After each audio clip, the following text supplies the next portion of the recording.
Muy buenas noches, apreciados estudiantes. Sean bienvenidos a una jornada más de proyectos de inversión. En esta, la semana 6, vamos a tratar temas relacionados a la proyección de la demanda, enfocada en tres puntos principales que son la demanda potencial, la efectiva y la real. Coméntenme, por favor, ¿qué entienden por demanda? Para empezar con las participaciones. Esto es un tema que ya se tiene algunas bases previas de clases anteriores y quiero que me comenten, por favor, cuál es la importancia de la demanda.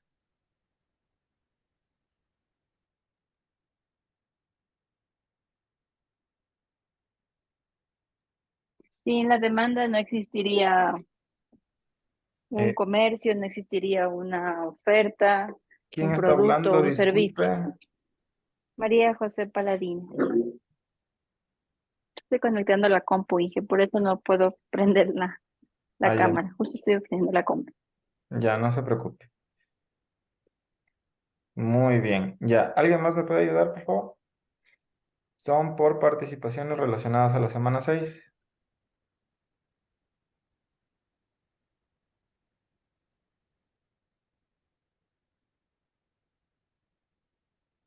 No, correcto. Entonces continuamos. Bueno, chicos, la demanda es muy importante ya que es la que determina si es que un proyecto puede tener aceptación o no. Entonces, nosotros podemos tener mucha fe en un proyecto que nosotros estemos planteando, ¿no es cierto? Pero hasta que nosotros no analicemos la proyección de la demanda, es decir, el mercado potencial que podemos tener, y en realidad hay una brecha bastante amplia en determinar una demanda potencial hasta llegar a una demanda real, porque yo puedo tener todas mis expectativas en que la demanda de mi bien o servicio pueda ser realmente aprovechada por todo el mercado cuando en realidad puede que no sea así.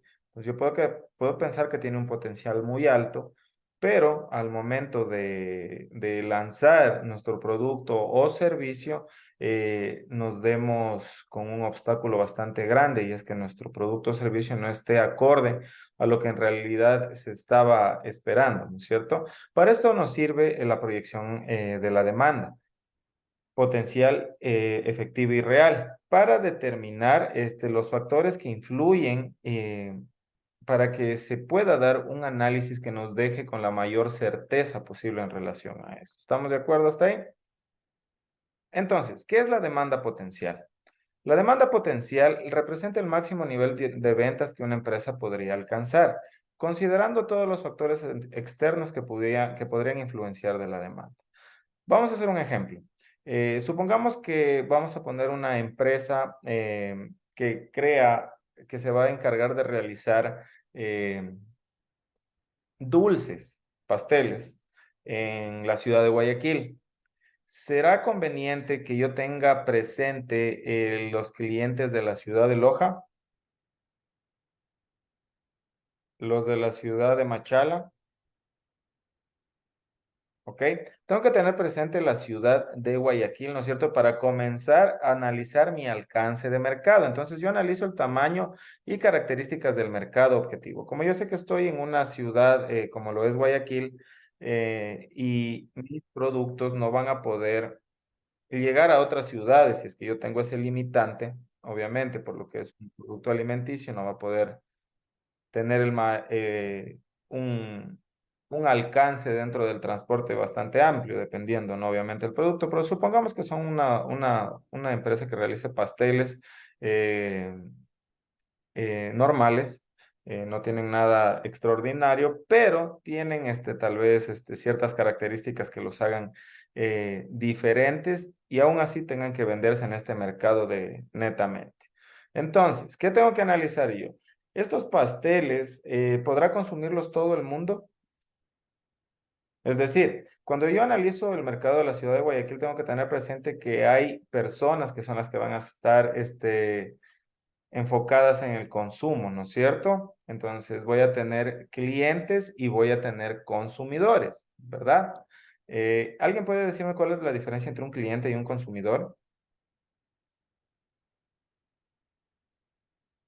Yo. Dígame, Samantha. A ver, como un ejemplo, ¿ya? ¿Ya? El cliente, digamos que para el cliente de una escuela es el padre de familia y ¿Ya? y el alumno es el consumidor. Exactamente, excelente ejemplo, Samantha. Sí, pues en este caso los pasteles van a tener que llegar hacia un cliente, ¿verdad? Y luego veremos si es que ese cliente es mismo el consumidor o si no es otra persona, ¿verdad? Pero una cosa vamos a tener en cuenta, y las características del pastel es que es hecho con azúcar, es algo dulce. ¿Será que debemos tener en cuenta el mercado de los diabéticos?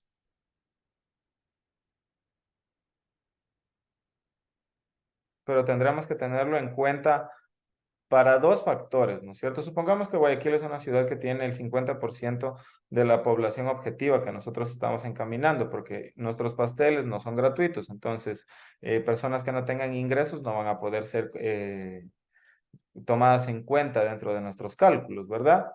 Entonces yo comienzo a hacer una segmentación de los factores que a mí me van a poder ayudar a determinar todo esto, ¿verdad? Entonces, yo ya sé que mis pasteles son dulces, por ende una persona diabética no puede consumirlos porque le va a hacer daño, pero puedo enfocar esta información también y determinar qué cantidad de gente es diabética. Y si tengo un mercado bastante grande, donde hay una posible demanda potencial bastante amplia, pues yo podría darle una vuelta a mi negocio también y poner un producto que pueda satisfacer estas necesidades de estos clientes que quieren pasteles, pero por su condición no pueden consumirlos. Entonces podría adaptar un tipo de pastel que sea apto para las personas que tienen diabetes, ¿no es cierto? Entonces, para esto nos sirve determinar la demanda en base a los factores que nosotros podamos tener. Luego tendremos que tener en cuenta también las tendencias y patrones. ¿Se acuerdan que hace tiempo les daba un ejemplo de los helados de cebolla? Me mato con ese ejemplo, pero en realidad es porque si nosotros ponemos a vender eso en el mercado de una forma tradicional o una forma no tan convencional, las personas puede que no presenten una aceptación amplia a este producto, pero si en cambio lanzamos una campaña donde pudimos conseguir que Messi haga propaganda para esto, que Cristiano Ronaldo también, que las estrellas de la música comiencen a consumir estos helados de cebolla, así no les gusten, pero solo por pagarles para que lo hagan, ¿creen que se creará una tendencia, una moda, un patrón de consumo? Todo el mundo, hasta nosotros mismos, sabiendo que es un helado feo, pero decimos, ¿cómo va a ser posible que estas personas lo consuman? Por lo menos una vez lo hemos de probar, aunque sea para matar la curiosidad, ¿cierto? Entonces, por esto es importante identificar el comportamiento y los cambios en el consumo que existen, y esto se lo hace a través de la demanda potencial y los factores económicos, que es lo que yo les decía, considerar el estado de la economía, su impacto en la demanda, ¿no es cierto? No vamos a poner no vamos a poner una concesionaria de autos lujosos en un barrio pobre de una ciudad, ¿cierto? Muy bien, continuamos. ¿Qué es la demanda efectiva? Una vez que nosotros tenemos contemplado todo el marco de la posibilidad de los clientes que nosotros tengamos, ya podemos nosotros determinar esa cantidad como un pastel, ¿ok? Y ese pastel en tal, nosotros tenemos que determinar cuánto vamos a tener alcance. Como les digo, si podemos determinar que hay un mercado de los diabéticos que no está cubierto, es una demanda insatisfecha, donde yo puedo lanzar un producto y puedo ayudar a satisfacer esa demanda, de determinarla, ¿no es cierto? Pero la demanda efectiva, en cambio, representa la cantidad real de productos o servicios que los consumidores están dispuestos a adquirir en un determinado tiempo. ¿A qué va esto? Vamos al mismo ejemplo de los diabéticos. Puede que nosotros digamos, miren, tengo un mercado de 1 millón de personas con diabetes y nuestro afán como empresa es vender 1 millón de pasteles, ¿no es cierto? La mayor cantidad de veces que pueda en el año. Pero cuando nosotros, eso es un mercado potencial, 1 millón de posibles clientes. Pero al momento de hacer nuestras encuestas, de medir el comportamiento del consumidor y ya desde aplicar estrategias de marketing, tener en cuenta la situación económica, podemos darnos cuenta que las personas, y hagamos un ejemplo utópico donde pudimos preguntarle a cada uno de este 1 millón de posibles clientes, y les decimos, ¿ustedes comprarían un pastel que fuese para diabéticos? Y el 40% dijera que no. Eso hace que demanda potencial en relación a nuestra demanda efectiva ya haya disminuido en 400,000 posibles clientes, ¿se dan cuenta? Entonces, analizar el comportamiento del consumidor, sobre todo las decisiones de compra del consumidor, nos ayuda a determinar una demanda más apegada a la realidad. Entonces, dense cuenta que pasar de la demanda potencial a la demanda efectiva ya nos ayuda a descartar ciertas variables y cierto tipo de cantidades que en realidad nos podrían hacer fracasar nuestro negocio. ¿Ok? Luego para esto también aplicamos estrategias de marketing que evalúan el impacto de promociones y descuentos. Entonces, dentro del mismo análisis que le haces a los clientes, dices, pero ¿por qué no quiere consumir? No, ¿sabe qué? Creo que van a ser muy caros y a mí yo realmente no estoy acostumbrado a esto. Y puedes comenzar a preguntar dentro de tus instrumentos de análisis de la demanda, que ya los vamos a ver más adelante, ¿cómo afectaría el impacto de las promociones y descuentos? Pero ¿qué pasa si yo le ofrezco un pastel para diabéticos con un 40% de descuento? ¿Lo compraría o no? Y puede que ya ahí sí tengas otro valor donde te diga 100,000 personas más dicen, ah, no, pues no, si es que me hacen un descuento, yo sí lo compraría.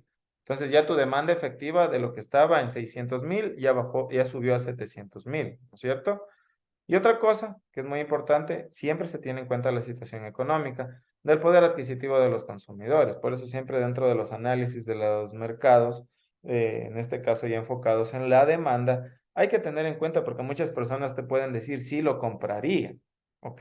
Pero al momento de hacerles la pregunta, ¿usted está generando ingresos? ¿Tiene la capacidad adquisitiva para hacerlo? Puede que te digan, no, realmente no, pero si es que tuviera dinero, sí lo compre. Ahora imagínense que ustedes se proyecten solamente con este tipo de personas que dicen tener la posibilidad a ver, dicen tener la tendencia de compra, pero en realidad sus recursos económicos, su situación económica no se lo permite. ¿Me hago entender? Confirma con un dedito arriba si es que estamos entendiendo todo lo que les estoy mencionando.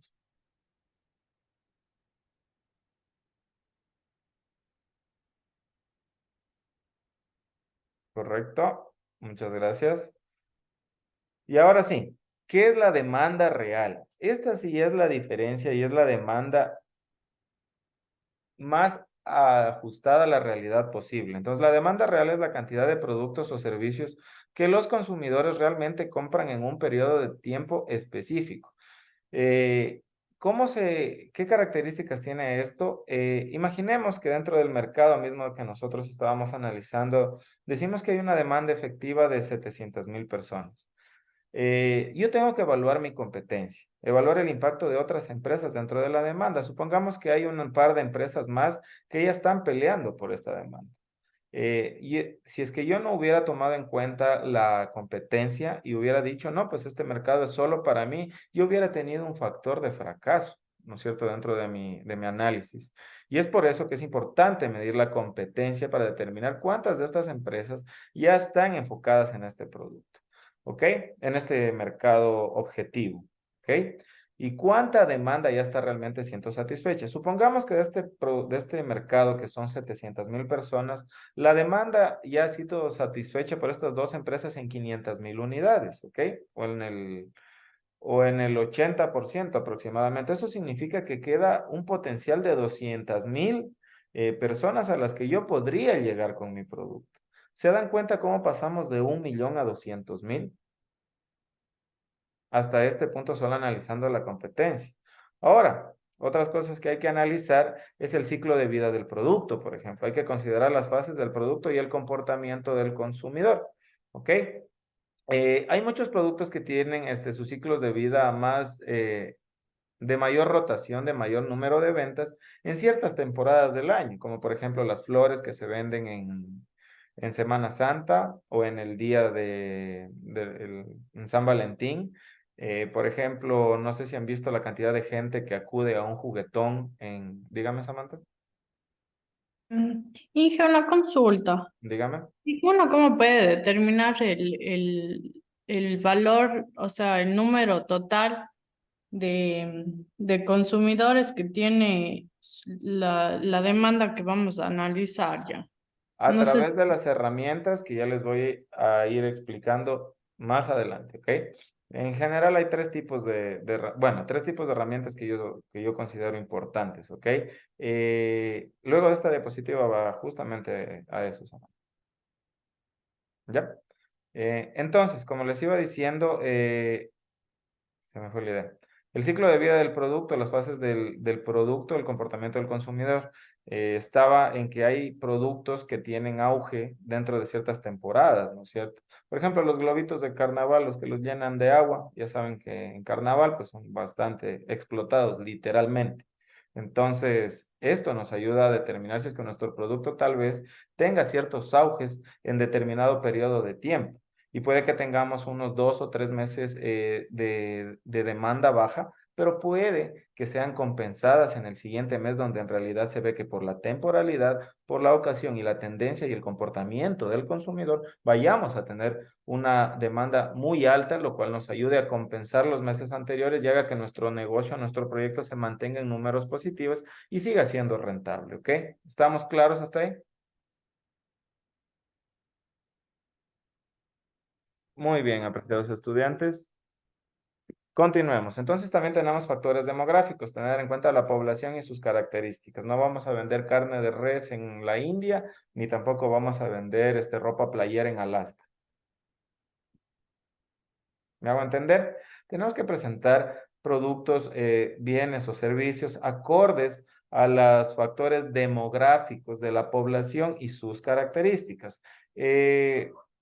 ¿Alguna persona de aquí, voy a hacer un experimento, alguna vez le han ofrecido, lo han llamado de Lamborghini o de Ferrari a venderle un auto de 1,5 millones de dólares? No, ¿no es cierto? Relativamente en el Ecuador esto es muy difícil que se dé porque somos un país que no está tan dentro de esos niveles, ¿verdad? Pero poco a poco esto se va eliminando de la realidad. No sé si hayan visto o si se ponen a ver en las páginas. Por ejemplo, hay automotores en Quito, que yo la última vez estuve por allá, que vi que ya estaban vendiendo Lamborghini, ¿ok? Y ya estaba esta opción en el mercado. Entonces ya no está tan descartada Ecuador como lo era hace unos años, donde en realidad solo se vendían otro tipo de autos, entre más económicos y menos consumidores mejor. Pero en este caso, ya comienza a haber este tipo de ofertantes. ¿Y por qué se da? Porque ellos están dándose cuenta que el nivel de ingresos de ciertas personas ya les da para que puedan tener este tipo de lujos, ¿no es cierto? Entonces ya la previsión de demanda ha hecho que estas empresas tomen el riesgo de lanzarse acá con su producto porque su análisis de demanda ha determinado que puede darse la venta de este tipo de vehículos. ¿Ok? ¿Estamos claros hasta ahí? Como les digo, factores que influyen en la proyección de la demanda. Algunos factores como los cambios tecnológicos, las fluctuaciones económicas, el comportamiento del consumidor y la tendencia del mercado. ¿Por qué las fluctuaciones económicas? Recuerdan que Ecuador hace algunos años, me parece que antes de la pandemia, tuvo una paralización, hubo un paro en todo el Ecuador, hubieron unas protestas que dejaron muchos daños en varias ciudades por parte de ciertas comunidades eh, que hicieron que la economía del Ecuador tambaleara, sus niveles de riesgo país subieron mucho y por eso muchas personas también, o otro ejemplo que también se puede dar de incertidumbre, una persona que normalmente no tiene un ingreso fijo y que no tiene mucho ingreso tampoco variable, ¿será que se puede proyectar a comprar una vivienda adquiriendo una obligación financiera mensual fija? Es bastante difícil, ¿no es cierto? Y para esta razón, por esta razón es que las fluctuaciones económicas nos ayudan también a determinar si es que voy a tener una proyección de demanda efectiva o no, porque yo para proyectar una demanda no puedo hacerlo únicamente teniendo en cuenta que siempre la economía va a estar bien. Yo tengo que plantear escenarios para determinar si la economía me va a jugar fluctuaciones económicas malas. Si, por ejemplo, se prevé un decrecimiento económico, una deflación, el siguiente año, pues tengo ya que tener en cuenta eso para poder irme proyectando. O sé que se viene una época de crisis en el Ecuador, sería más difícil que mi proyecto le vaya bien porque muchas personas van a preferir ahorrar antes que estar gastando en pasteles, ¿no es cierto? Entonces, todo eso nos va a ir influyendo. Y lo otro que ya les mencionaba, el comportamiento del consumidor y los cambios tecnológicos. En la pandemia, todos y cada una de las personas que estamos aquí nos vimos obligados a comprar por lo menos una cosa por una aplicación de delivery o de comercio electrónico. Me ponen una manito arriba si estoy en lo correcto. ¿Ya? Entonces la tecnología hizo este cambio, volcó y estos factores tecnológicos para que llegar a medir la demanda sea un poco hasta más fácil, porque ya tenemos acceso a varios canales de distribución que la gente ya conoce y podemos aprovecharlos para proyectar la demanda. ¿Cómo se hace? ¿Cómo se proyecta? Ahora les voy a decir conceptualmente, dentro de los métodos para proyectar la demanda potencial efectiva real, se utiliza análisis estadístico, se utiliza datos históricos para predecir futuros patrones de la demanda, ¿ok? Si yo veo que el mercado a ver, si yo veo que los factores demográficos, como por ejemplo la natalidad, está en un completo declive, significa que no va a haber muchos bebés, ¿no es cierto? Y si yo quisiera poner una fábrica de pañales, este factor me daría la certidumbre de ponerla o no ponerla, ¿no es cierto? Como veo que está cayendo mucho, o sea, no va a haber tantos bebés, no sería lógico que yo me esté arriesgando dentro de este mercado. ¿Por qué? Porque los factores demográficos y el análisis estadístico me demuestra un comportamiento de un patrón que está en picada. ¿Ok? Y si yo me hubiera puesto esa empresa, pues probablemente hubiera tenido muchos problemas en un principio y probablemente hubiera quebrado. Modelos matemáticos. Se utiliza ecuaciones matemáticas para proyectar la demanda. Dentro de los factores, se va segmentando y con las segmentaciones se va determinando ciertas variables que nos van a ayudar a crear un modelo matemático donde podemos poner muchos factores. Como por ejemplo, a ver, les decía en este caso que van a dejar de existir tantos niños, pero a la vez se ve que las personas comienzan a tener una tendencia, bueno, con las parejas comienzan a tener tendencia de que quieren tener más hijos y que ya comienzan con la planificación familiar y en realidad se ve que por un lado está cayendo, pero por el otro hay una opción que me permita tal vez salvar mi idea de emprendimiento, mi idea de proyecto. ¿Ok? Y el análisis de la tendencia, las tendencias se las puede analizar de varias formas. Hay tendencias que se las puede analizar por el nivel de búsquedas en Google, por ejemplo. Si tú ves, estás encaminado a vender pañales, en este caso, o pasteles para diabéticos, tú puedes buscar en Google la frecuencia de búsqueda de este tipo de palabras clave para que te puedan determinar si es que hay bastante tendencia o si es que ya está disminuyendo esta tendencia. ¿Estamos claros hasta ahí? La importancia de la proyección es que nos ayuda a la optimización de recursos, ya que se asegura que los recursos están adecuadamente asignados para satisfacer la demanda. Tenemos una planificación financiera porque podemos anticipar ingresos y gastos, obviamente, para que una gestión financiera sólida.